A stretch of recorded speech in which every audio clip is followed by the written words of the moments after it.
BJP से गठबंधन पर जेडीएस ने खोल दिए अपने पत्ते। गठबंधन को लेकर कुमारस्वामी ने पार्टी की नीति कर दी साफ। देवगौड़ा भी गठबंधन को लेकर पहले ही दे चुके हैं साफ साफ संकेत। कर्नाटक विधानसभा चुनाव के बाद से ही बीजेपी और जेडीएस दोनों ही मुश्किल में दिखाई दे रहे हैं।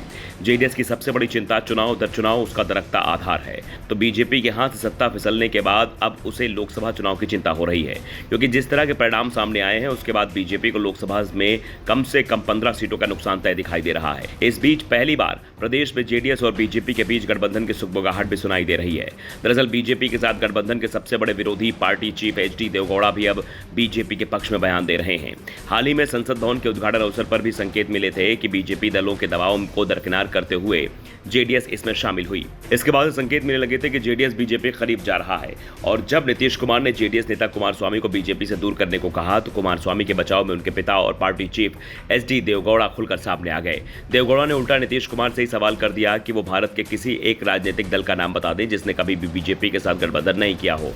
और अब जब कुमारस्वामी सवाल किया गया कि क्या लोकसभा चुनाव में जेडीएस किसी दल के गठबंधन कर रही है, क्या बीजेपी भी गठबंधन को लेकर एक विकल्प है, तो कुमारस्वामी ने साफ कर दिया कि 2024 के लोकसभा चुनाव के लिए चुनावी समझौते पर फैसला समय आने पर लिया जाएगा। और जहां तक बात बीजेपी की है तो जेडीएस ने अभी अपने सभी विकल्प खुले छोड़ रखे हैं।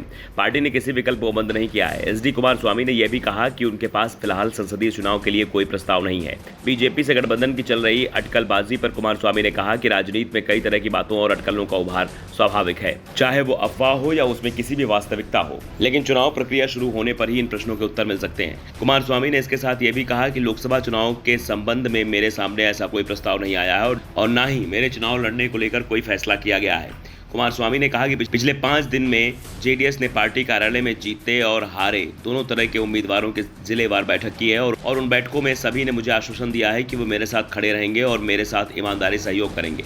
कांग्रेस और बीजेपी के अलावा दूसरे विकल्पों पर उन्होंने कहा कि स्थिति आने पर हम तय करेंगे कि क्या करना है। दरअसल विधानसभा चुनाव के परिणामों के बाद मीडिया में एक वर्ग की खबरें थी कि जेडीएस 2024 के लोकसभा चुनाव लड़ने के लिए बीजेपी के साथ गठबंधन करेगी। ये भी कहा गया था कि कुमारस्वामी ने अपना हालिया नई दिल्ली की यात्रा के दौरान बीजेपी के कुछ वरिष्ठ नेताओं से मुलाकात की थी। हालांकि जेडीएस ने इन खबरों का खंडन किया है, लेकिन यह साफ है कि चुनाव से पहले जेडीएस कोई बड़ा फैसला कर सकती है। दावा तो यहां तक किया जा रहा है कि बीजेपी के अंदर भी जेडीएस के साथ गठबंधन पर मंथन चल रहा है और पार्टी जेडीएस से गठबंधन को तैयार होती दिखाई दे रही है। इस गठबंधन में जेडीएस को 4 से 5 सीटें दी जा सकती हैं। दरअसल जिस हिस्से में जेडीएस मजबूत है वहां बीजेपी बेहद कमजोर है।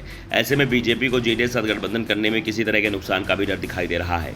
जेडीएस का बड़ा वोट बैंक मैसूर रीजन में है। इसके अलावा पूरे राज्य में 4 से 6% तक वोट उसके पास है। Bureau report, the Dhakad news.